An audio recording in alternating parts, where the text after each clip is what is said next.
Assalamualaikum warahmatullahi wabarakatuh. Halo anak-anak semua. Hari ini kita akan belajar tema 8, subtema 3, pembelajaran keempat dengan muatan PPKN dan IPS.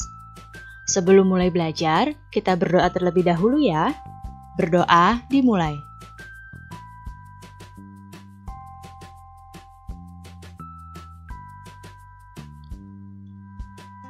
Berdoa selesai. Baik anak-anak, sudah siap untuk belajar hari ini? Kalau sudah siap, mari kita mulai belajarnya. Pertama-tama, kita akan mempelajari muatan PPKN. Pada pembelajaran sebelumnya, kalian telah mengetahui manfaat dari beragam jenis usaha. Setiap orang memiliki usaha yang berbeda-beda. Berbagai jenis usaha dilakukan untuk memenuhi berbagai kebutuhan manusia, seperti sandang, pangan, dan juga papan. Manusia akan melakukan kegiatan ekonomi untuk memenuhi kebutuhan hidupnya. Dalam kehidupan sehari-hari, manusia hendaknya memiliki etika moral. Dengan etika moral, manusia dapat menghargai setiap kegiatan ekonomi yang dilakukan oleh orang lain.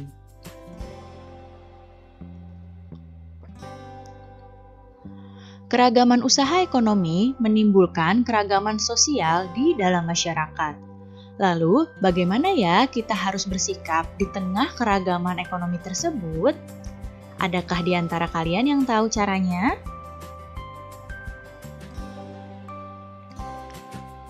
Ya, berikut ini adalah cara menghargai kegiatan usaha ekonomi orang lain. Yang pertama adalah dengan menghormati setiap jenis pekerjaan orang lain. Berikutnya, menumbuhkan persaingan usaha yang sehat dalam kegiatan perekonomian.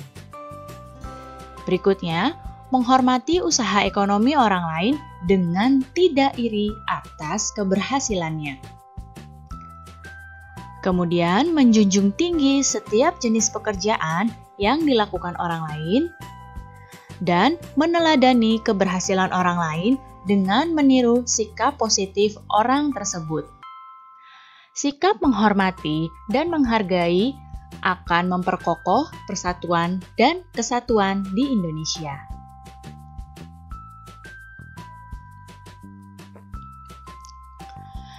Kegiatan ekonomi seperti produksi, konsumsi, dan distribusi saling berkaitan satu dengan yang lainnya.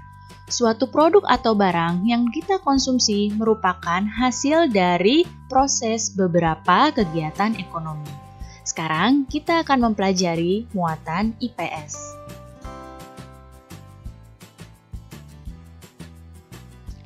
Kegiatan ekonomi yang dilakukan setiap orang melibatkan orang lain. Setiap pelaku kegiatan ekonomi memiliki peran yang saling menguntungkan.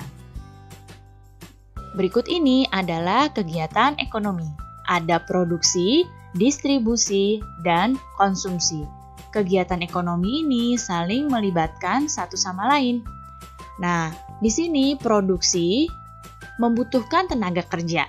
Tenaga kerja akan mendapatkan balas jasa berupa gaji. Kemudian dari proses produksi masuk ke proses distribusi. Barang hasil produksi akan disalurkan kepada masyarakat oleh distributor. Distributor di sini adalah para pedagang-pedagang. Dan kemudian barang yang sudah didistribusikan siap untuk dikonsumsi oleh masyarakat.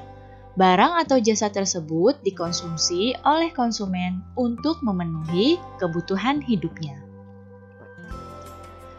Jadi, dalam kegiatan ekonomi ada produsen, ada distributor, dan ada konsumen.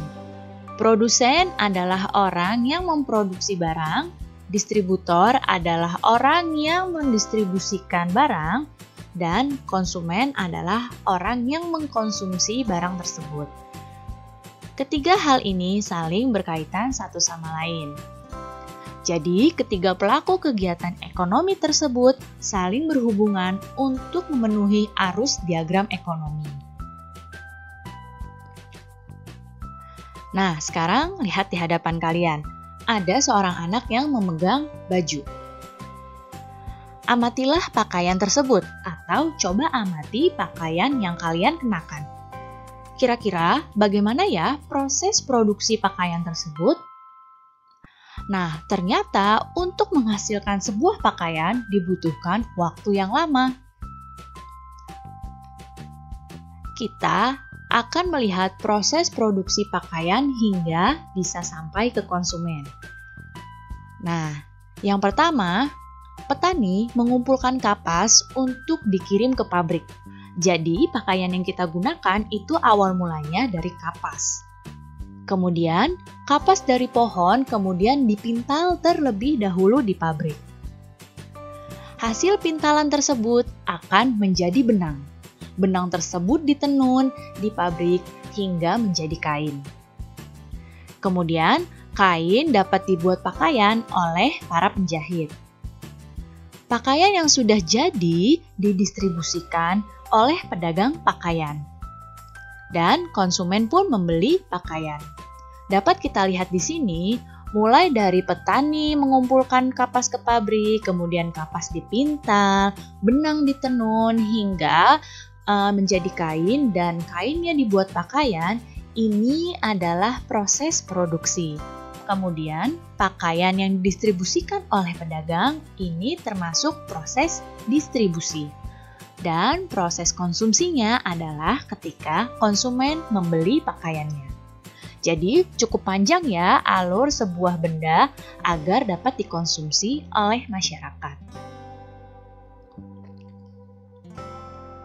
Berikut ini adalah keuntungan dari kegiatan ekonomi. Kegiatan ekonomi ada produksi, distribusi, dan konsumsi.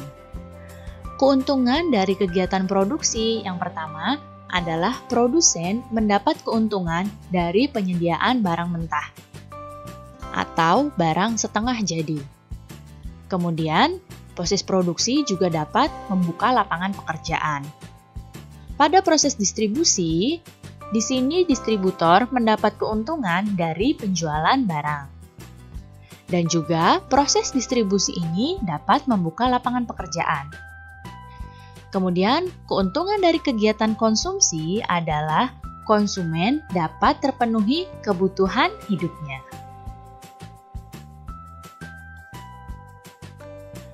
Keberadaan setiap kegiatan ekonomi saling mendukung kebutuhan satu sama lain, sehingga menciptakan hubungan yang saling menguntungkan. Baik anak-anak, cukup sekian ya penjelasan Ibu kali ini. Mudah-mudahan kalian paham dan mengerti. Terima kasih anak-anak semua. Sampai jumpa lagi. Wassalamualaikum warahmatullahi wabarakatuh.